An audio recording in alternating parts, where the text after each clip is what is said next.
जय श्री कृष्ण। श्रीमद् भगवद गीता अध्याय 2 गीता का सार। संजय उवाच तम तथा कृपयाविष्टम सुपूर्णाकुलेक्षणम विषीदन्तमिदं वाक्य मुवाच मधुसूदनः। संजय ने कहा, करुणा से व्याप्त शोक युक्त अश्रुपूरित नेत्रों वाले अर्जुन को देखकर मधुसूदन कृष्ण ने ये शब्द कहे। तात्पर्य, भौतिक पदार्थों के प्रति करुणा, शोक तथा अश्रु ये सब असली आत्मा को न जानने के लक्षण हैं। शाश्वत आत्मा के प्रति करुणा ही आत्म साक्षात्कार है। इस श्लोक में मधुसूदन शब्द महत्वपूर्ण है। कृष्ण ने मधु नामक असुर का वध किया था और अब अर्जुन चाह रहा है कि कृष्ण उस अज्ञान रूपी असुर का वध करे जिसने उसे कर्तव्य से विमुख कर रखा है। यह कोई नहीं जानता कि करुणा का प्रयोग कहाँ होना चाहिए। डूबते हुए मनुष्य के वस्त्रों के लिए करुणा मूर्खता होगी। अज्ञान सागर में गिरे हुए मनुष्य को केवल उसके बाहरी पहनावे अर्थात स्थूल शरीर की रक्षा करके नहीं बचाया जा सकता। जो इसे नहीं जानता और बाहरी पहनावे के लिए शोक करता है वह शूद्र कहलाता है, अर्थात वह वृथा ही शोक करता है। अर्जुन तो क्षत्रिय था, अतः उससे ऐसे आचरण की आशा न थी, किंतु भगवान कृष्ण अज्ञानी पुरुष के शोक को विनष्ट कर सकते हैं और इसी उद्देश्य से उन्होंने भगवत गीता का उपदेश दिया। यह अध्याय हमें भौतिक शरीर तथा आत्मा के वैश्लेषिक अध्ययन द्वारा आत्म साक्षात्कार का उपदेश देता है, जिसकी व्याख्या परम अधिकारी भगवान कृष्ण द्वारा की गई है। यह साक्षात्कार तभी संभव है जब मनुष्य निष्काम भाव से कर्म करे और आत्मबोध को प्राप्त हो। श्री भगवान वाच कुतस्त्वा कश्मलमिदं विमशे समुपस्थितम अनार्यजुष्टम स्वर्गयम कीर्तिकरम अर्जुन। श्री भगवान ने कहा, हे अर्जुन, तुम्हारे मन में यह कल्मश आया कैसे? यह उस मनुष्य के लिए तनिक भी अनुकूल नहीं है जो जीवन के मूल्य को जानता हो। इससे उच्च लोक की नहीं अपितु अपयश की प्राप्ति होती है। तात्पर्य, श्री कृष्ण तथा भगवान अभिन्न है, इसीलिए श्री कृष्ण को संपूर्ण गीता में भगवान ही कहा गया है। भगवान परम सत्य की पराकाष्ठा है। परम सत्य का बोध ज्ञान की 3 अवस्थाओं में होता है। ब्रह्म या निर्विशेष सर्वव्यापी चेतना, परमात्मा या भगवान का अंतर्यामी रूप जो समस्त जीवों के हृदय में है, तथा भगवान या श्री भगवान कृष्ण। श्रीमद् भागवत में परम सत्य की यह धारणा इस प्रकार बताई गई है। वदन्ति ततत्व विदस्तत्वम यज्ञानम द्वयम ब्रह्मेति परमात्मेति भगवानीति शब्द देते। परम सत्य का ज्ञाता परम सत्य का अनुभव ज्ञान की 3 अवस्थाओं में करता है और ये सब अवस्थाएं एक रूप हैं। ये ब्रह्म, परमात्मा तथा भगवान के रूप में व्यक्त की जाती हैं। इन 3 दिव्य पक्षों को सूर्य के दृष्टांत द्वारा समझाया जा सकता है, क्योंकि उसके भी 3 भिन्न भिन्न पक्ष होते हैं, यथा धूप, सूर्य की सतह तथा सूर्यलोक स्वयं।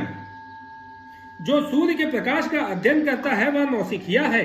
जो सूर्य की सतह को समझता है वह कुछ आगे बढ़ा हुआ होता है और जो सूर्य लोक में प्रवेश कर सकता है वह उच्चतम ज्ञानी है। जो नौसिखिया सूर्य प्रकाश, उसकी विश्व व्याप्ति तथा उसकी निर्विशेष प्रकृति के अखंड तेज के ज्ञान से ही तुष्ट हो जाता है, वह उस व्यक्ति के समान है जो परम सत्य के ब्रह्म रूप को ही समझ सकता है। जो व्यक्ति कुछ अधिक जानकार है वह सूर्य गोले के विषय में जान सकता है, जिसकी तुलना परम सत्य के परमात्मा स्वरूप से की जाती है। जो व्यक्ति सूर्य लोक के अंतर में प्रवेश कर सकता है उसकी तुलना उससे ही की जाती है जो परम सत्य के साक्षात रूप की अनुभूति प्राप्त करता है। अतः जिन भक्तों ने परम सत्य के भगवान स्वरूप का साक्षात्कार किया है वे सर्वोच्च अध्यात्मवादी हैं। यद्यपि परम सत्य के अध्ययन में रत सारे विद्यार्थी एक ही विषय के अध्ययन में लगे हुए हैं। सूर्य का प्रकाश, सूर्य का गोला तथा सूर्य लोक की भीतरी बातें, इन तीनों को एक दूसरे से विलग नहीं किया जा सकता। फिर भी तीनों अवस्थाओं के अध्येता एक ही श्रेणी के नहीं होते। संस्कृत शब्द भगवान की व्याख्या वासुदेव के पिता पराशर मुनि ने की है। समस्त धन, शक्ति, यश, सौंदर्य, ज्ञान तथा त्याग से युक्त परम पुरुष भगवान कहलाता है। ऐसे अनेक व्यक्ति हैं जो अत्यंत धनी हैं, अत्यंत शक्तिमान हैं, अत्यंत सुंदर हैं और अत्यंत विख्यात हैं, विद्वान तथा विरक्त भी हैं, किंतु कोई साधिकार यह नहीं कह सकता कि उसके पास सारा धन, शक्ति आदि है।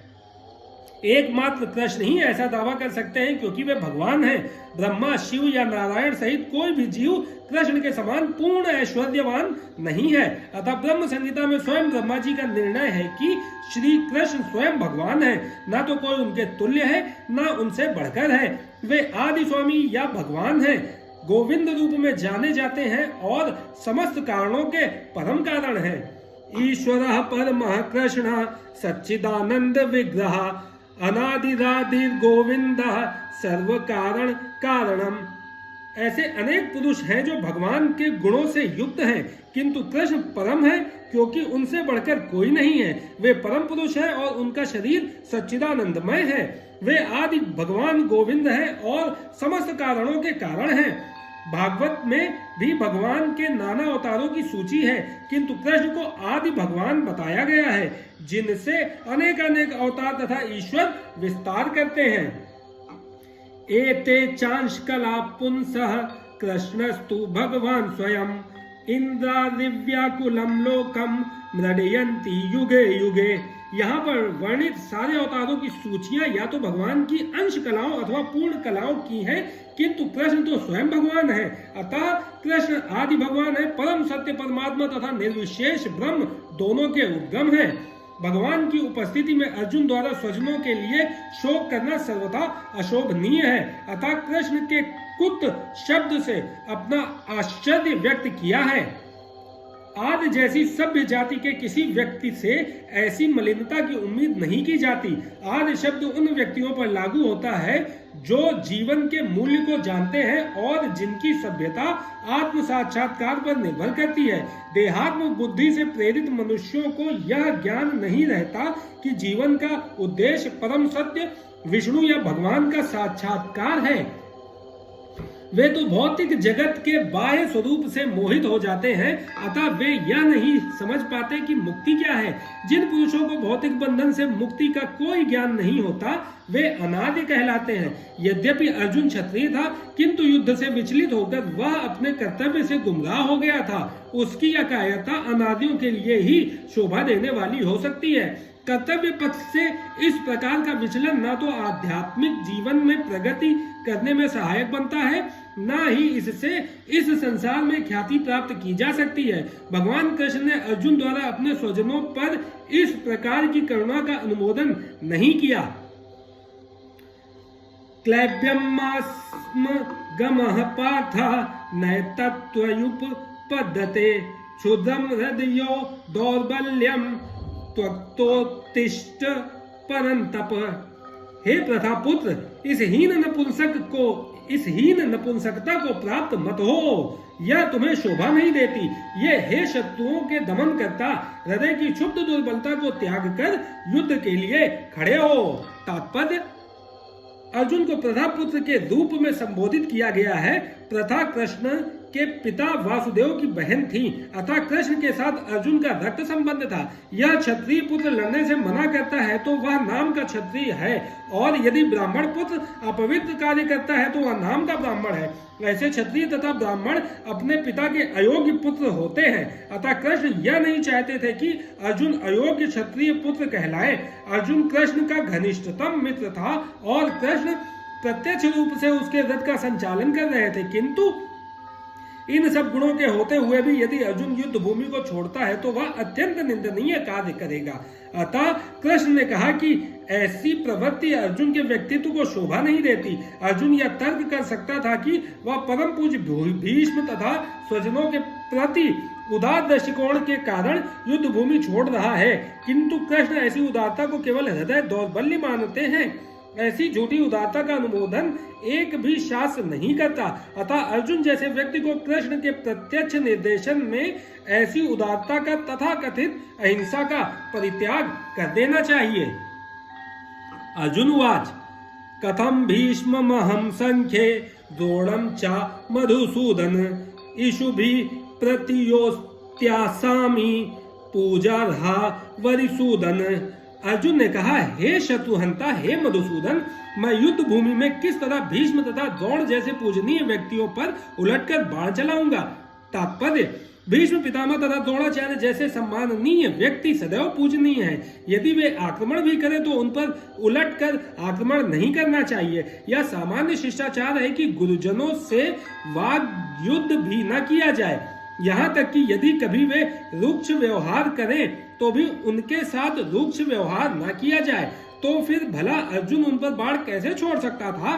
क्या कृष्ण कभी अपने पितामह नाना उग्रसेन या अपने आचार्य सांदीपनि मुनि पर हाथ चला सकते थे? अर्जुन ने कृष्ण के समक्ष यही कुछ तर्क प्रस्तुत किए। गुरुन् हत्वा हि महानुभावान् श्रेयो भोक्तु भैक्ष्यम्पि लोके हत्वात् कामास्तु गुरुनिहैव भुञ्जीय भोगारुधि प्रदिग्धान। ऐसे महापुरुषों को जो मेरे गुरु हैं, उन्हें मारकर जीने की अपेक्षा इस संसार में भीख मांगकर खाना अच्छा है। भले ही वे सांसारिक लाभ के इच्छुक हों, किंतु है तो गुरुजन ही। यदि उनका वध होता है तो हमारे द्वारा भोग्य प्रत्येक वस्तु उनके रक्त से सनी होगी। तात्पर्य, शास्त्रों के अनुसार ऐसा गुरु जो निग्न कर्म में रत हो और जो विवेक शून्य हो त्याज्य है। दुर्योधन से आर्थिक सहायता लेने के कारण भीष्म तथा द्रोण उसका पक्ष लेने के लिए बाध्य थे। यद्यपि केवल आर्थिक लाभ से ऐसा करना उनके लिए उचित न था, ऐसी दशा में वे आचार्यों का सम्मान खो बैठे थे। किंतु अर्जुन सोचता है कि इतने पर भी वे उसके गुरुजन हैं, अतः उनका वध करके भौतिक लाभों का भोग करने का अर्थ होगा रक्त से सने अवशेषों का भोग। न चैत द्वितम कतरन्नो गरियो यद्वा जयेम यदि वानो जयेयु यानेव हत्वा न जीजीविषाम स्ते अवस्थिता प्रमुखे धातराष्ट्रा। हम यह भी नहीं जानते कि हमारे लिए क्या श्रेष्ठ है, उनको जीतना या उनके द्वारा जीते जाना। यदि हम धृतराष्ट्र के पुत्रों का वध कर देते हैं तो हमें जीवित रहने की आवश्यकता नहीं है, फिर भी वे युद्ध भूमि में हमारे समक्ष खड़े हैं। तात्पर्य, अर्जुन की समझ में नहीं आ रहा था कि वह क्या करे, युद्ध करे और अनावश्यक रक्तपात का कारण बने। यद्यपि क्षत्रिय होने के नाते युद्ध करना उसका धर्म है, या फिर वह युद्ध से विमुख होकर भीख मांगकर जीवन यापन करे। यदि वह शत्रु को जीतता नहीं तो जीविका का एकमात्र साधन भिक्षा ही रह जाता है। फिर जीत भी तो निश्चित नहीं है, क्योंकि कोई भी पक्ष विजयी हो सकता है। यदि उसकी विजय हो भी जाए, क्योंकि उसका पक्ष न्याय पर है, तो भी यदि धृतराष्ट्र के पुत्र मरते हैं तो उनके बिना रह पाना अत्यंत कठिन हो जाएगा। उस दशा में यह उसकी दूसरे प्रकार की हार होगी। अर्जुन द्वारा व्यक्त इस प्रकार के ये विचार सिद्ध करते हैं कि वह न केवल भगवान का महान भक्त था, अपितु वह अत्यधिक प्रबुद्ध और अपने मन तथा इंद्रियों पर पूर्ण नियंत्रण रखने वाला था। राज परिवार में जन्म लेकर भी भिक्षा द्वारा जीवित रहने की इच्छा उसकी विरक्ति का दूसरा लक्षण है। ये सारे गुण तथा अपने आध्यात्मिक गुरु श्री कृष्ण के उपदेशों में उसकी श्रद्धा, ये सब मिलकर सूचित करते हैं कि वह सचमुच पुण्यात्मा था। इस तरह यह निष्कर्ष निकला कि अर्जुन मुक्ति के सर्वथा योग्य था। जब तक इंद्रियां संयमित न हो, ज्ञान के पद तक उठ पाना कठिन है, और बिना ज्ञान तथा भक्ति के मुक्ति नहीं होती। अर्जुन अपने भौतिक गुणों के अतिरिक्त इन समस्त दैवी गुणों से भी दक्ष था। कार्पण्य दोषोपहस्तो स्वभावः पच्छामि त्वाम धर्म समूढ़ चेता यच्छेयः स्याय निश्चितम ब्रूहितन में शिष्यते अहम शाधि मत्वाम प्रपन्नम। अब मैं अपनी कृपण दुर्बलता के कारण अपना कर्तव्य भूल गया हूँ और सारा धैर्य खो चुका हूँ। ऐसी अवस्था में मैं आपसे पूछ रहा हूँ कि जो मेरे लिए श्रेयस्कर हो उसे निश्चित रूप से बताएं। अब मैं आपका शिष्य हूँ और आपका शरणागत हूँ, कृपया मुझे उपदेश दें। तात्पर्य, यह प्राकृतिक नियम है कि भौतिक कार्यकलापों की प्रणाली ही हर एक के लिए चिंता का कारण है, पग पग पर उलझन मिलती है। अतः प्रामाणिक गुरु के पास जाना आवश्यक है, जो जीवन के उद्देश्य को पूरा करने के लिए समुचित पथ निर्देश दे सके। समग्र वैदिक ग्रंथ हमें यह उपदेश देते हैं कि जीवन की अनचाही उलझनों से मुक्त होने के लिए प्रामाणिक गुरु के पास जाना चाहिए। ये उलझनें उस दावाग्नि के समान हैं जो किसी के द्वारा लगाए बिना भभक उठती हैं। इसी प्रकार विश्व की स्थिति ऐसी है कि बिना चाहे जीवन की उलझनें स्वतः उत्पन्न हो जाती हैं। कोई नहीं चाहता कि आग लगे, किंतु फिर भी वह लगती है और हम अत्यधिक व्याकुल हो उठते हैं। अतः वैदिक वाड्मय उपदेश देता है कि जीवन की उलझनों को समझने तथा उनका समाधान करने के लिए हमें परंपरागत गुरु के पास जाना चाहिए। जिस व्यक्ति का प्रामाणिक गुरु होता है वह सब कुछ जानता है, अतः मनुष्य को भौतिक उलझनों में न रहकर गुरु के पास जाना चाहिए। यही इस श्लोक का तात्पर्य है। आखिर भौतिक उलझनों में कौन सा व्यक्ति पड़ता है? वह जो जीवन की समस्याओं को नहीं समझता। बृहदारण्यक उपनिषद में व्याकुल मनुष्य का वर्णन इस प्रकार हुआ है। यो वा एतदक्षरम गार्ग्य विदित्वा स्मालोकात् प्रति सह कृपणा। कृपण वह है जो मानव जीवन की समस्याओं को हल नहीं करता और आत्म साक्षात्कार के विज्ञान को समझे बिना कूकर सूकर की भांति इस संसार को त्याग कर चला जाता है। जीव के लिए यह मनुष्य जीवन अत्यंत मूल्यवान निधि है, जिसका उपयोग वह अपने जीवन की समस्याओं को हल करने में कर सकता है। अतः जो इस अवसर का लाभ नहीं उठाता वह कृपण है। ब्राह्मण इसके विपरीत होता है, जो इस शरीर का उपयोग जीवन की समस्त समस्याओं को हल करने में करता है। यह एतदक्षरम गार्गी विदित्वा स्मालोकात् प्रति सह ब्राह्मणः। देहात्म बुद्धि वश कृपण या कंजूस लोग अपना सारा समय परिवार, समाज, देश आदि के अत्यधिक प्रेम में गवा देते हैं। मनुष्य प्रायः चर्म रोग के आधार पर अपने पारिवारिक जीवन अर्थात पत्नी, बच्चों तथा परिजनों में आसक्त रहता है। कृपण यह सोचता है कि वह अपने परिवार को मृत्यु से बचा सकता है, अथवा वह यह सोचता है कि उसका परिवार या समाज उसे मृत्यु से बचा सकता है। ऐसी पारिवारिक आसक्ति निम्न पशुओं में भी पाई जाती है, क्योंकि वे भी बच्चों की देखभाल करते हैं। बुद्धिमान होने के कारण अर्जुन समझ गया था कि पारिवारिक सदस्यों के प्रति उसका अनुराग तथा मृत्यु से उनकी रक्षा करने की उसकी इच्छा ही उसकी उलझनों का कारण है। यद्यपि वह समझ रहा था कि युद्ध करने का कर्तव्य उसकी प्रतीक्षा कर रहा है, किंतु कृपण दुर्बलता के कारण वह अपना कर्तव्य निभा नहीं रहा था। अतः वह परम गुरु भगवान कृष्ण से कोई निश्चित हल निकालने का अनुरोध कर रहा है। वह कृष्ण का शिष्यत्व ग्रहण करता है। वह मित्रतापूर्ण बातें बंद करना चाहता है। गुरु तथा शिष्य की बातें गंभीर होती हैं और अब अर्जुन अपने मान्य गुरु के समक्ष गंभीरता पूर्वक बातें करना चाहता है। इसीलिए कृष्ण भगवत गीता ज्ञान के आदि गुरु हैं और अर्जुन गीता समझने वाला प्रथम शिष्य है। अर्जुन भगवत गीता को किस तरह समझाता है यह गीता में वर्णित है, किस तरह समझता है यह गीता में वर्णित है।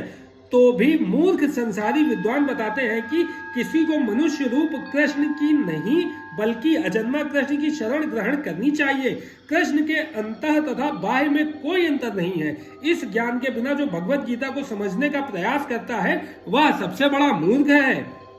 नहीं प्रपश्यामि ममापनुद्याद यच्छोकमुच्छोषण मिनिन्द्रियाणाम अपवाप्य भूमावसपन्न मृद्धम राज्यम सुराणामपि चाधिपत्यम। मुझे ऐसा कोई साधन नहीं दिखता जो मेरी इंद्रियों को सुखाने वाले इस शोक को दूर कर सके। स्वर्ग पर देवताओं के आधिपत्य की तरह इस धन धान्य संपन्न सारी पृथ्वी पर निष्कंटक राज्य प्राप्त करके भी मैं इस शोक को दूर नहीं कर सकूंगा। तात्पर्य, यद्यपि अर्जुन धर्म तथा सदाचार के नियमों पर आधारित अनेक तर्क प्रस्तुत करता है, किंतु ऐसा प्रतीत होता है कि वह अपने गुरु भगवान श्री कृष्ण की सहायता के बिना अपनी असली समस्या को हल नहीं कर पा रहा। वह समझ गया था कि उसका तथा कथित ज्ञान उसकी उन समस्याओं को दूर करने में व्यर्थ है जो उसके सारे अस्तित्व को सुखाए दे रही थी। उसे इन उलझनों को भगवान कृष्ण जैसे आध्यात्मिक गुरु की सहायता के बिना हल कर पाना असंभव लग रहा था। शैक्षिक ज्ञान, विद्वता, उच्च पद, ये सब जीवन की समस्याओं का हल करने में व्यर्थ है। यदि कोई इसमें सहायता कर सकता है तो वह एकमात्र गुरु। अतः निष्कर्ष यह निकला कि गुरु जो 100% कृष्ण भावना भावित होता है वही एकमात्र प्रामाणिक गुरु है और वही जीवन की समस्याओं को हल कर सकता है। भगवान चैतन्य ने कहा कि जो कृष्ण भावनामृत के विज्ञान में दक्ष हो, कृष्ण तत्ववेत्ता हो, चाहे वह जिस किसी जाति का हो, वही वास्तविक गुरु है। कि बा विप्र की बान्यासी शूद्र के नय, ये कृष्ण तत्ववेत्ता से ही गुरु है। कोई व्यक्ति चाहे वह विप्र वैदिक ज्ञान में दक्ष हो, निम्न जाति में जन्मा शूद्र हो या कि सन्यासी, यदि वह कृष्ण के विज्ञान में दक्ष है तो वह यथार्थ प्रामाणिक गुरु है। अतः कृष्ण तत्ववेत्ता हुए बिना कोई भी प्रामाणिक गुरु नहीं हो सकता। वैदिक साहित्य में भी कहा गया है, षट कर्म निपुणो विप्रो मंत्र तंत्र विशारदा, अवैष्णो गुरु न स्यात् वैष्णव श्रपचो गुरु। विद्वान ब्राह्मण भले ही वह संपूर्ण वैदिक ज्ञान में पारंगत क्यों न हो, यदि वह वैष्णव नहीं है या कृष्ण भावनामृत में दक्ष नहीं है तो गुरु बनने का पात्र नहीं है। किंतु शूद्र यदि वह वैष्णव या कृष्ण भक्त है तो गुरु बन सकता है। संसार की समस्याओं, जन्म, जरा, व्याधि तथा मृत्यु की निवृत्ति धन संचय तथा आर्थिक विकास से संभव नहीं है। विश्व के विभिन्न भागों में ऐसे राज्य हैं जो जीवन की सारी सुविधाओं से तथा संपत्ति एवं आर्थिक विकास से पूरित हैं, किंतु फिर भी उनके सांसारिक जीवन की समस्याएं जो की त्यों बनी हुई हैं। वे विभिन्न साधनों से शांति खोजते हैं, किंतु वास्तविक सुख उन्हें तभी मिल पाता है जब वे कृष्ण भावनामृत से युक्त कृष्ण के प्रामाणिक प्रतिनिधि के माध्यम से कृष्ण अथवा कृष्ण तत्व पूरक भगवत गीता तथा श्रीमद् भागवत के परामर्श को ग्रहण करते हैं।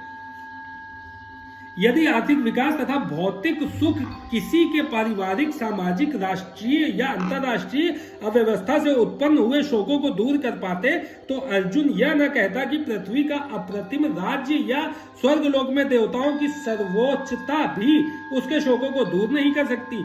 इसीलिए उसने कृष्ण भावनामृत का ही आश्रय ग्रहण किया और यही शांति तथा समरसता का उचित मार्ग है। अर्थात विकास या विश्व आधिपत्य प्राकृतिक प्रलय द्वारा किसी भी क्षण समाप्त हो सकता है। यहाँ तक कि चंद्रलोक जैसे उच्च लोकों की यात्रा भी, जिसके लिए मनुष्य प्रयत्नशील है, एक झटके में समाप्त हो सकती है। भगवत गीता इसकी पुष्टि करती है, क्षीणे पुण्य मत्र लोकम विशंति। जब पुण्य कर्मों के फल समाप्त हो जाते हैं तो मनुष्य सुख के शिखर से जीवन के निम्नतर स्तर पर गिर जाता है। इस तरह से विश्व के अनेक राजनीतिज्ञों का पतन हुआ है। ऐसा अधः पतन शोक का कारण बनता है। अतः यदि हम सदा के लिए शोक का निवारण चाहते हैं तो हमें कृष्ण की शरण ग्रहण करनी होगी, जिस तरह अर्जुन ने की। अर्जुन ने कृष्ण से प्रार्थना की कि वे उसकी समस्या का निश्चित समाधान कर दें और यही कृष्ण भावनामृत की विधि है। संजय उवाच एव मुक्त्वा ऋषिकेशं गुडाकेशः परन्तपः नायोत्स्य इति गोविंद मुक्त्वा तूष्णी बभूवः। संजय ने कहा, इस प्रकार कहने के बाद शत्रुओं का दमन करने वाला अर्जुन कृष्ण से बोला, हे गोविंद, मैं युद्ध नहीं करूंगा, और चुप हो गया।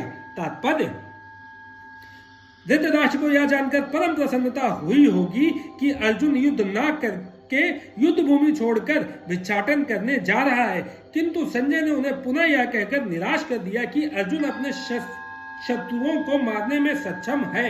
यद्यपि कुछ समय के लिए अर्जुन अपने पारिवारिक स्नेह के प्रति मिथ्या शोक से अभिभूत था, किंतु उसने शिष्य रूप में अपने गुरु श्री कृष्ण की शरण ग्रहण कर ली। इससे सूचित होता है कि शीघ्र ही वह इस शोक से निवृत्त हो जाएगा और आत्म साक्षात्कार या कृष्ण भावनामृत के पूर्ण ज्ञान से प्रकाशित होकर पुनः युद्ध करेगा। इस तरह धृतराष्ट्र का हर्ष भंग हो जाएगा।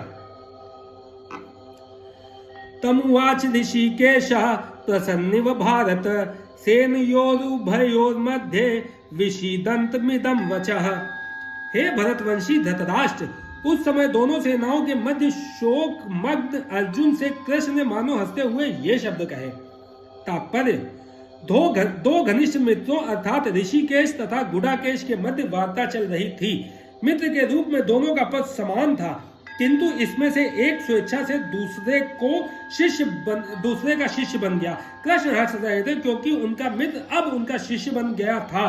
सबों के स्वामी होने के कारण वे सदैव श्रेष्ठ पद पर रहते हैं, तो भी भगवान अपने भक्त के लिए सखा, पुत्र या प्रेमी बनना स्वीकार करते हैं। किंतु जब उन्हें गुरु रूप में अंगीकार कर लिया गया तो उन्होंने तुरंत गुरु की भूमिका निभाने के लिए शिष्य से गुरु की भांति गंभीरता पूर्वक बातें की, जैसा कि अपेक्षित है।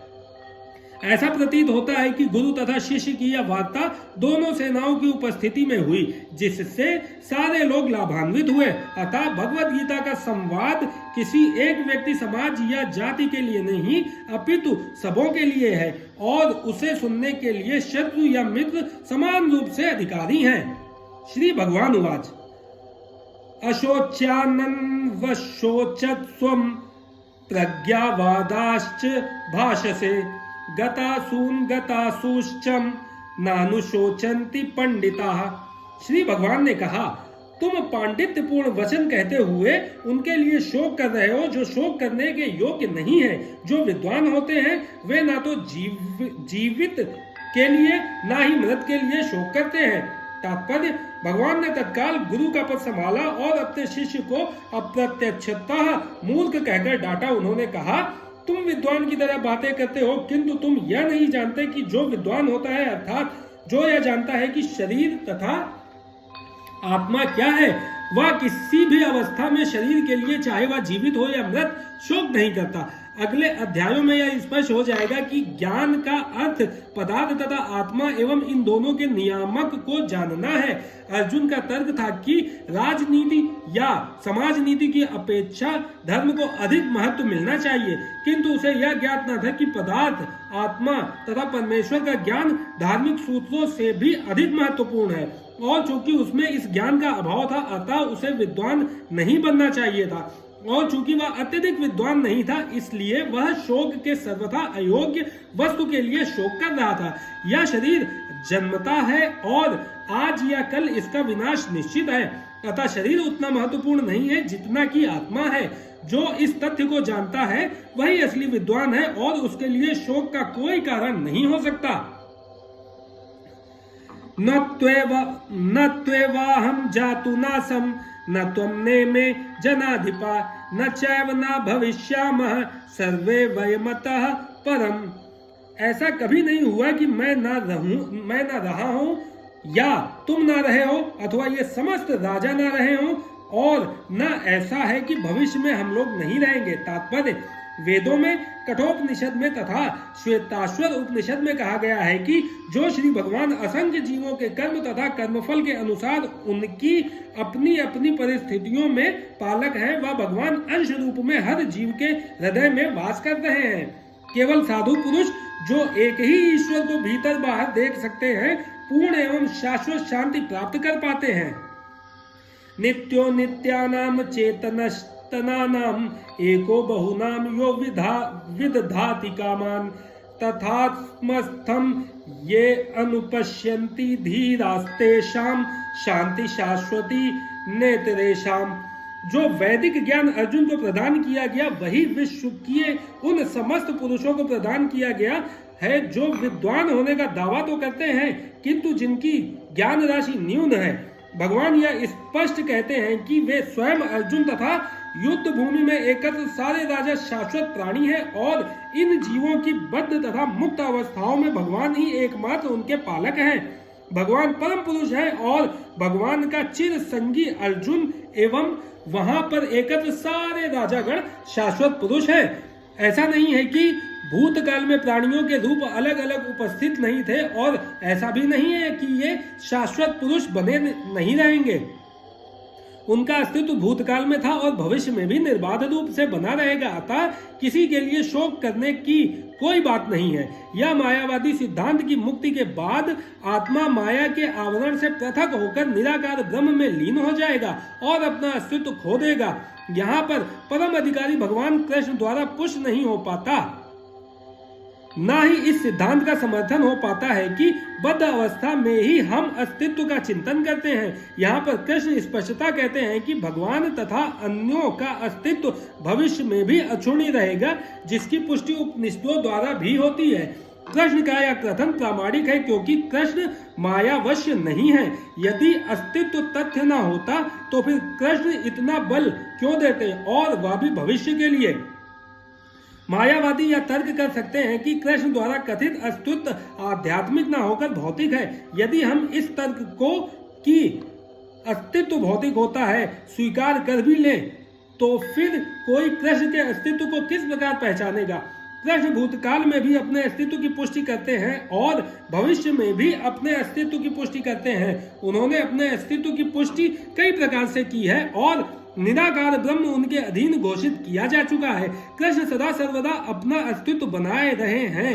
यदि उन्हें सामान्य चेतना वाले सामान्य व्यक्ति के रूप में माना जाता है तो प्रामाणिक शस्त्र के रूप में उनकी भगवत गीता की कोई महत्ता नहीं रहेगी। एक सामान्य व्यक्ति मनुष्यों के 4 अवगुणों के कारण श्रवण करने योग्य शिक्षा देने में असमर्थ रहता है। गीता ऐसे साहित्य से ऊपर है, कोई भी संसारी ग्रंथ गीता की तुलना नहीं कर सकता। श्री कृष्ण को सामान्य व्यक्ति मान लेने पर गीता की सारी महत्ता जाती रहती है। मायावादियों का तर्क है कि इस श्लोक में वर्णित द्वैत लौकिक है और शरीर के लिए प्रयुक्त हुआ है, किंतु इसके पहले वाले श्लोक में ऐसी देहात्म बुद्धि की निंदा की गई है। एक बार जीवों की देहात्म बुद्धि की निंदा करने के बाद यह कैसे संभव है कि कृष्ण पुनः शरीर पर उसी वक्तव्य को दोहराते। अतः यह अस्तित्व आध्यात्मिक आधार पर स्थापित है और इसकी पुष्टि रामानुजाचार्य तथा अन्य आचार्यों ने भी की है। गीता में कई स्थलों पर इसका उल्लेख है कि यह आध्यात्मिक अस्तित्व केवल भगवत भक्तों द्वारा ज्ञेय है। जो लोग भगवान कृष्ण का विरोध करते हैं उनकी इस महान साहित्य तक पहुंच नहीं हो पाती। अभक्तों द्वारा गीता के उपदेशों को समझने का प्रयास मधुमक्खी द्वारा मधुपात्र चाटने के सदृश है। पात्र को खोले बिना मधु को नहीं चखा जा सकता। इसी प्रकार भगवत गीता के रहस्यवाद को केवल भक्त ही समझ सकते हैं, अन्य कोई नहीं। जैसा कि इसके 4th अध्याय में कहा गया है, ना ही गीता का स्पर्श ऐसे लोग कर पाते हैं जो भगवान के अस्तित्व का ही विरोध करते हैं। अतः मायावादियों द्वारा गीता की व्याख्या मानो समग्र सत्य का सरासर भ्रामक निरूपण है। भगवान चैतन्य ने मायावादियों द्वारा की गई गीता की व्याख्याओं को पढ़ने का निषेध किया है और चेतावनी दी है कि जो कोई ऐसे मायावादी दर्शन को ग्रहण करता है वह गीता के वास्तविक रहस्य को समझ पाने में असमर्थ रहता है। यदि अस्तित्व का अभिप्राय अनुभवगम्य ब्रह्मांड से है तो भगवान द्वारा उपदेश देने की कोई आवश्यकता नहीं थी। आत्मा तथा परमात्मा का द्वैत शाश्वत तथ्य है और इसकी पुष्टि वेदों द्वारा होती है, जैसा कि ऊपर कहा जा चुका है। देहिनो अस्मिन् यथा देहे कौमारम यौवनम जरा तथा देहांतर प्राप्तिर्धीरस्तत् न मुह्यति। जिस प्रकार शरीरधारी आत्मा इस शरीर में बाल्यावस्था से तरुणावस्था में और फिर वृद्धावस्था में निरंतर अग्रसर होता रहता है, उसी प्रकार मृत्यु होने पर आत्मा दूसरे शरीर में चला जाता है। धीर व्यक्ति ऐसे परिवर्तन से मोह को प्राप्त नहीं होता। तात्पर्य, प्रत्येक जीव एक व्यष्टि आत्मा है। वह प्रतिक्षण अपना शरीर बदलता रहता है, कभी बालक के रूप में, कभी युवा तथा कभी वृद्ध पुरुष के रूप में, तो भी आत्मा वही रहता है, उसमें कोई परिवर्तन नहीं होता। यह व्यष्टि आत्मा मृत्यु होने पर अंततोगत्वा एक शरीर बदलकर दूसरे शरीर में देहांतरण कर जाता है और चूंकि अगले जन्म में इसको शरीर मिलना अवश्यंभावी है, चाहे वह शरीर आध्यात्मिक हो या भौतिक। अतः अर्जुन के लिए ना तो भीष्म ना ही द्रोण के लिए शोक करने का कोई कारण था। अपितु उसे प्रसन्न होना चाहिए था कि वे अपने पुराने शरीरों को बदलकर नए शरीर ग्रहण करेंगे और इस तरह वे नई शक्ति प्राप्त करेंगे। ऐसे शरीर परिवर्तन से जीवन में किए कर्म के अनुसार नाना प्रकार के सुखोपभोग या कष्टों का लेखा हो जाता है। चूंकि भीष्म व द्रोण साधु पुरुष थे, इसलिए अगले जन्म में उन्हें आध्यात्मिक शरीर प्राप्त होंगे, नहीं तो कम से कम उन्हें स्वर्ग में भोग करने के अनुरूप शरीर तो प्राप्त होंगे ही। अतः दोनों ही दशाओं में शोक का कोई कारण नहीं था। जिस मनुष्य को व्यष्टि आत्मा परमात्मा तथा भौतिक और आध्यात्मिक प्रकृति का पूर्ण ज्ञान होता है, वह धीर कहलाता है। ऐसा मनुष्य कभी भी शरीर परिवर्तन द्वारा ठगा नहीं जाता। आत्मा के एकात्मवाद का मायावादी सिद्धांत मान्य नहीं हो सकता, क्योंकि आत्मा के इस प्रकार विखंडन से परमेश्वर विखंडनीय या परिवर्तनशील हो जाएगा, जो परमात्मा के अपरिवर्तनीय होने के सिद्धांत के विरुद्ध होगा। गीता में पुष्टि हुई है कि परमात्मा के खंडों का शाश्वत अस्तित्व है, जिन्हें क्षर कहा जाता है, अर्थात उनमें भौतिक प्रकृति में गिरने की प्रवृत्ति होती है। ये भिन्न अंश नित्य भिन्न रहते हैं, यहाँ तक कि मुक्ति के बाद भी व्यष्टि आत्मा जैसे का तैसा भिन्न अंश बना रहता है, किंतु एक बार मुक्त होने पर वह श्री भगवान के साथ सच्चिदानंद रूप में रहता है। परमात्मा पर प्रतिबिंबवाद का सिद्धांत व्यावत किया जा सकता है। जो प्रत्येक शरीर में विद्यमान रहता है वह व्यष्टि जीव से भिन्न होता है। जब आकाश का प्रतिबिंब जल में पड़ता है तो प्रतिबिंब में सूर्य, चंद्र तथा तारे सभी कुछ रहते हैं। तारों की तुलना जीवों से तथा सूर्य या चंद्र की परमेश्वर से की जा सकती है। व्यष्टि अंश आत्मा को अर्जुन के रूप में और परमात्मा को श्री भगवान के रूप में प्रदर्शित किया जाता है। जैसा कि चतुर्थ अध्याय के प्रारंभ में स्पष्ट है, वे एक ही स्तर पर नहीं होते। यदि अर्जुन कृष्ण के समान स्तर पर हो और कृष्ण अर्जुन से श्रेष्ठतर न हो, तो उनमें उपदेशक तथा उपदिष्ट का संबंध अर्थहीन होगा। यदि ये दोनों माया द्वारा मोहित होते हैं, तो एक को उपदेशक और दूसरे को उपदिष्ट होने की कोई आवश्यकता नहीं है। ऐसा उपदेश व्यर्थ होगा, क्योंकि माया के चुंगल में रहकर कोई भी प्रामाणिक उपदेशक नहीं बन सकता। ऐसी परिस्थितियों में यह मान लिया जाता है कि भगवान कृष्ण परमेश्वर हैं, जो पद में माया द्वारा विस्मृत अर्जुन रूपी जीव से श्रेष्ठ हैं। मात्रा स्पर्शास्तु कौन्तेय शीतोष्ण सुख दुखदा आगमापायिनो अनित्या अस्तान्तिस्ति छस्व भारत। हे कुंती पुत्र, सुख तथा दुख का क्षणिक उदय तथा काल क्रम में उनका अंतर ध्यान होना सर्दी तथा गर्मी की ऋतुओं के आने जाने के समान है।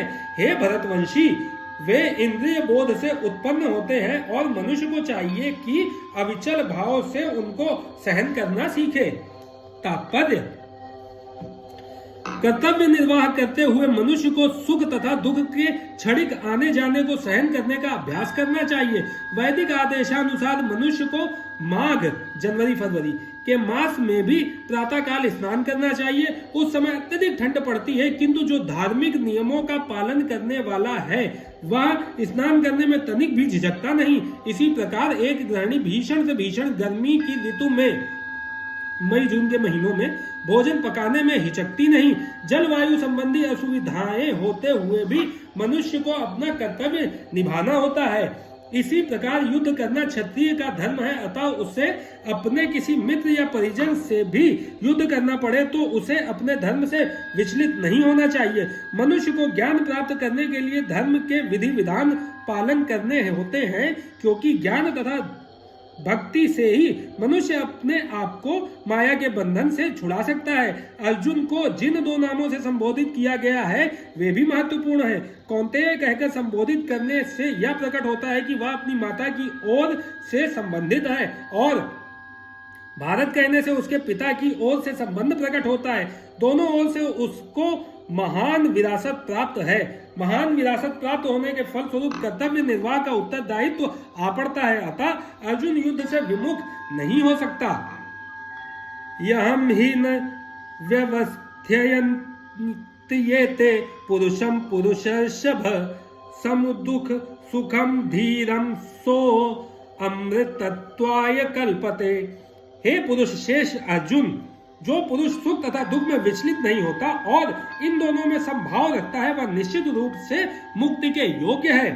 तात्पर्य, जो व्यक्ति आत्म साक्षात्कार की उच्च अवस्था प्राप्त करने के लिए दृढ़ प्रतिज्ञ है और सुख तथा दुख के प्रहारों को समभाव से सह सकता है वह निश्चय ही मुक्ति के योग्य है। वर्णाश्रम धर्म में चौथी अवस्था अर्थात संन्यास आश्रम कष्ट साध्य अवस्था है, किंतु जो अपने जीवन को सचमुच पूर्ण बनाना चाहता है वह समस्त कठिनाइयों के होते हुए भी संन्यास आश्रम अवश्य ग्रहण करता है। ये कठिनाइयां पारिवारिक संबंध विच्छेद करने तथा पत्नी और संतान से संबंध तोड़ने के कारण उत्पन्न होती है, किंतु यदि कोई इन कठिनाइयों को सह लेता है तो उसके आत्म साक्षात्कार का पथ निष्कंटक हो जाता है। अतः अर्जुन को क्षत्रिय धर्म निर्वाह में दृढ़ रहने के लिए कहा जा रहा है। भले ही स्वजनों या अन्य प्रिय व्यक्तियों के साथ युद्ध करना कितना ही दुष्कर क्यों ना हो। भगवान चैतन्य ने 24 वर्ष की अवस्था में ही संन्यास ग्रहण कर लिया था। यद्यपि उन पर आश्रित उनकी तरुण पत्नी तथा वृद्धा मां की देखभाल करने वाला अन्य कोई न था, तो भी उच्चादर्श के लिए उन्होंने संन्यास ग्रहण किया और अपने कर्तव्य पालन में स्थिर बने रहे। भव बंधन से मुक्ति पाने का यही एकमात्र उपाय है। ना सतो विद्यते भावो ना भावो विद्यते सतः उभयोरपि दृष्टो अंतस्त्व नयोस्तत्वदर्शिभिः। तत्वदर्शियों ने यह निष्कर्ष निकाला है कि असत भौतिक शरीर का तो कोई चिर स्थायित्व नहीं है, किंतु सत आत्मा अपरिवर्तित रहता है। उन्होंने इन दोनों की प्रकृति के अध्ययन द्वारा यह निष्कर्ष निकाला है। तात्पर्य, परिवर्तनशील शरीर का कोई स्थायित्व नहीं है। आधुनिक चिकित्सा विज्ञान ने भी यह स्वीकार किया है कि विभिन्न कोशिकाओं की क्रिया प्रतिक्रिया द्वारा शरीर प्रतिक्षण बदलता रहता है। इस तरह शरीर में वृद्धि या वृद्धावस्था आती रहती है, किंतु शरीर तथा मन में निरंतर परिवर्तन होने पर भी आत्मा स्थायी रहता है। यही पदार्थ तथा आत्मा का अंतर है। स्वभावतः शरीर नित्य परिवर्तनशील है और आत्मा शाश्वत है।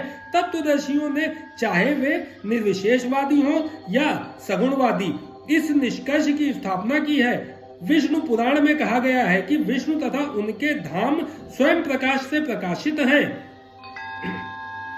सत्य तथा असत शब्द आत्मा तथा भौतिक पदार्थ के ही घोतक हैं। सभी तत्वदर्शियों की यह स्थापना है। यहीं से भगवान द्वारा अज्ञान से मोहग्रस्त जीवों को उपदेश देने का शुभारंभ होता है। अज्ञान को हटाने के लिए आराधक और आराध्य के बीच पुनः शाश्वत संबंध स्थापित करना होता है और फिर अंश रूप जीवों तथा श्री भगवान के अंतर को समझना होता है। कोई भी व्यक्ति आत्मा के अध्ययन द्वारा परमेश्वर के स्वभाव को समझ सकता है। आत्मा तथा परमात्मा का अंतर अंश तथा पूर्ण के अंतर के रूप में है। वेदांत सूत्र तथा श्रीमद् भागवत में परमेश्वर को समस्त उद्भवों का मूल माना गया है। ऐसे उद्भवों का अनुभव परा तथा अपरा प्राकृतिक क्रमों द्वारा किया जाता है। जीव का संबंध परा प्रकृति से, जैसा कि 7वें अध्याय से स्पष्ट होगा। यद्यपि शक्ति तथा शक्तिमान में कोई अंतर नहीं है, किंतु शक्तिमान को परम माना जाता है और शक्ति या प्रकृति को गौण। अतः सारे जीव उसी तरह परमेश्वर के सदैव अधीन रहते हैं, जिस तरह सेवक स्वामी के या शिष्य गुरु के अधीन रहता है। अज्ञानावस्था में ऐसे स्पष्ट ज्ञान को समझ पाना असंभव है। अतः ऐसे अज्ञान को दूर करने के लिए सदा सर्वदा के लिए जीवों को प्रबुद्ध करने हेतु भगवान भगवत गीता का उपदेश देते हैं। अविनाशी तु तद्विद्युद्धि येन सर्वमिदं ततं विनाशमव्ययस्यास्य न कश्चित् कर्तुमर्हति। जो सारे शरीर में व्याप्त है उसे ही तुम अविनाशी समझो। उस अव्यय आत्मा को नष्ट करने में कोई भी समर्थ नहीं है। तात्पर्य, इस श्लोक में संपूर्ण शरीर में व्याप्त आत्मा की प्रकृति का अधिक स्पष्ट वर्णन हुआ है। सभी लोग समझते हैं कि जो सारे शरीर में व्याप्त है वह चेतना है। प्रत्येक व्यक्ति को शरीर में किसी अंश या पूरे भाग में सुख दुख का अनुभव होता है, किंतु चेतना की यह व्याप्ति किसी के शरीर तक ही सीमित रहती है।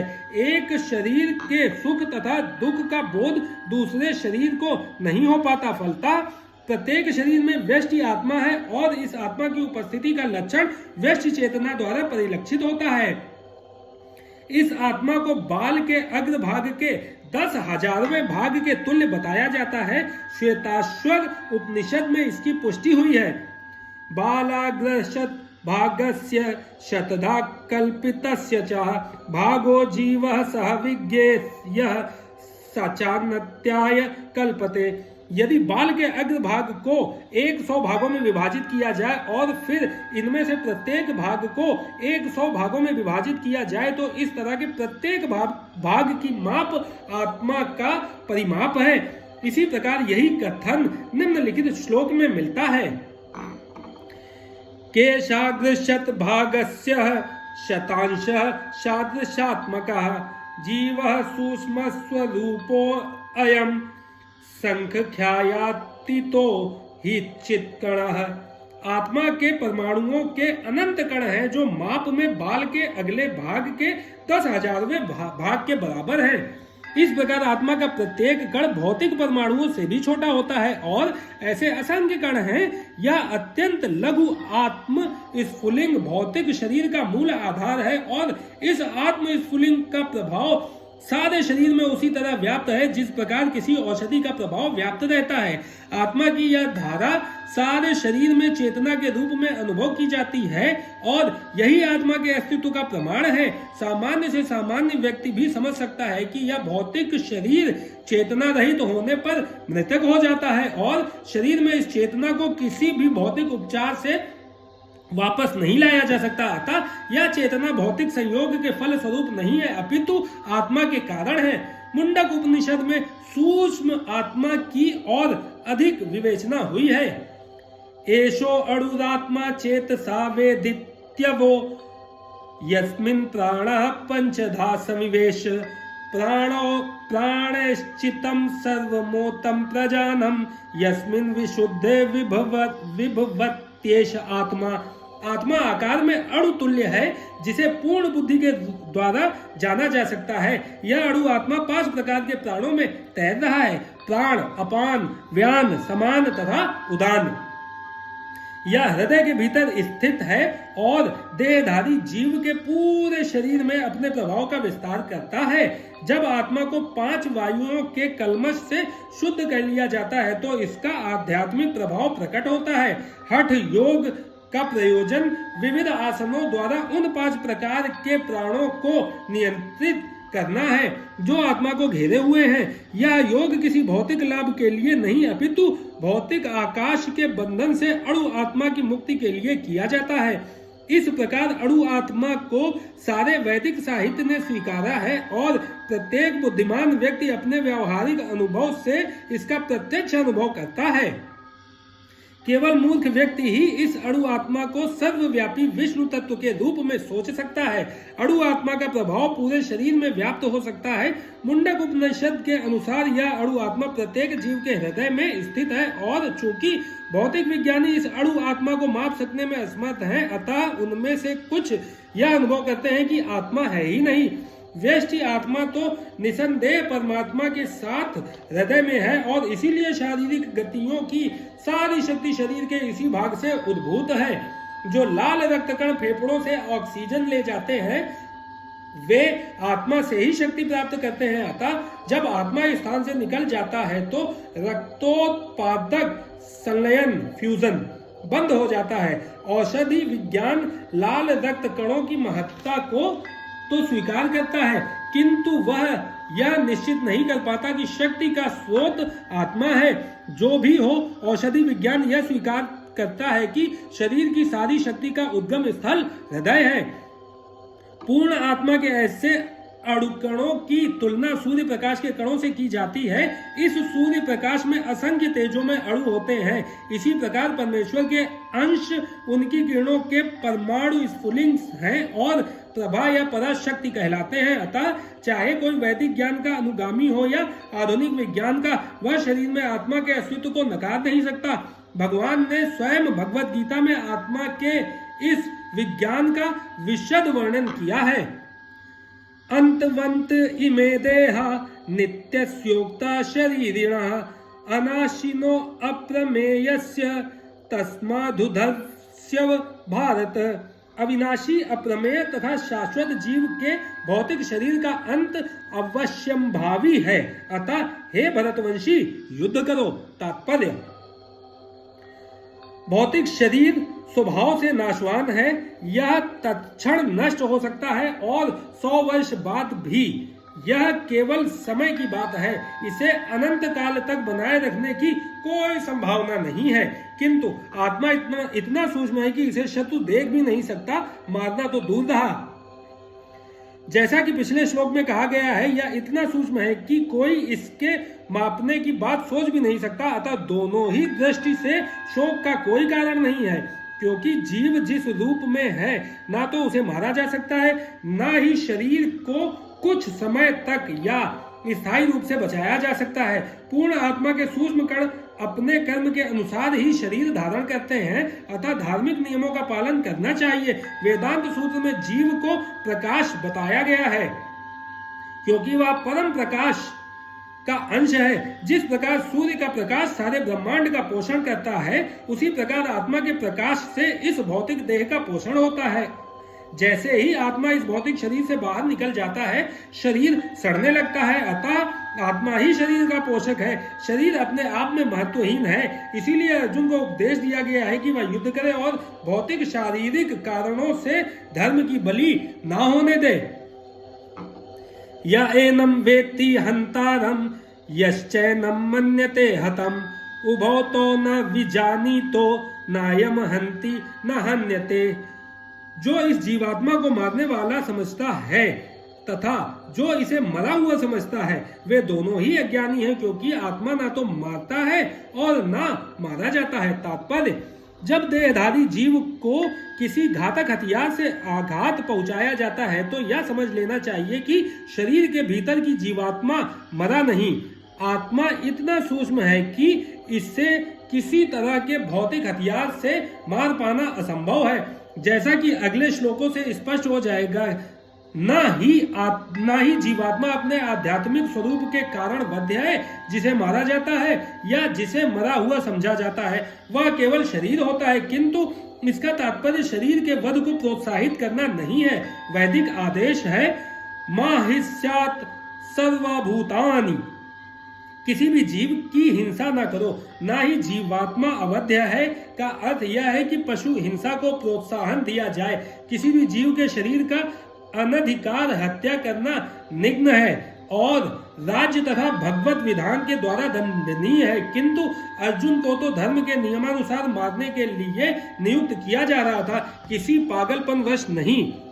न जायते म्रियते वा कदाचि नान्यम भूत्वा भवितावान भूयः अजो नित्य शाश्वतो अयम पुराणो न हन्यन्ते हन्यमाने शरीरे।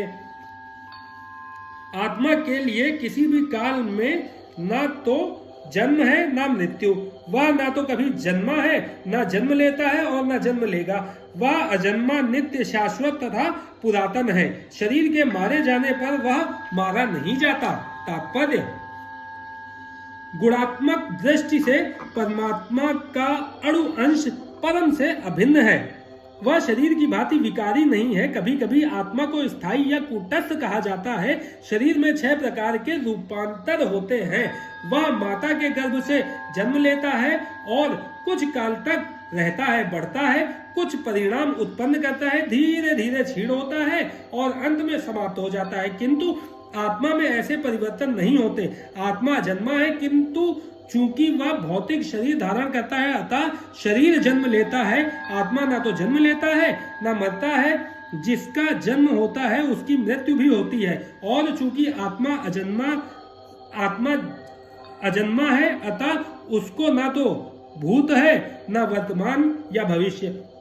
वह नित्य शाश्वत तथा सनातन है, अर्थात उसके जन्म लेने का कोई इतिहास नहीं है। हम शरीर के प्रभाव में आकर आत्मा के जन्म मरण आदि का इतिहास खोजते हैं। आत्मा शरीर की तरह कभी भी वृद्ध नहीं होता, अतः तथा कथित वृद्ध पुरुष भी अपने में बाल्यकाल या युवावस्था जैसी अनुभूति पाता है। शरीर के परिवर्तनों का आत्मा पर कोई प्रभाव नहीं पड़ता। आत्मा वृक्ष या किसी अन्य भौतिक वस्तु की तरह क्षीण नहीं होता। आत्मा की कोई उपसृष्टि नहीं होती। शरीर की उपसृष्टि संतानें हैं और वे भी व्याष्टि आत्माएं हैं, और शरीर के कारण वे किसी न किसी की संतानें प्रतीत होते हैं। शरीर की वृद्धि आत्मा की उपस्थिति के कारण होती है, किंतु आत्मा के ना तो कोई उपवृद्धि है ना ही उसमें कोई परिवर्तन होता है। अतः आत्मा शरीर के 6 प्रकार के परिवर्तन से मुक्त है। कठोपनिषद में इसी तरह एक श्लोक आया है, न जायते म्रियते वा विपश्चिन नायम कुतश्चिन बभूव कश्चित अजो नित्या शाश्वतो अयम पुराणो न हन्यते हन्माने शरीरे।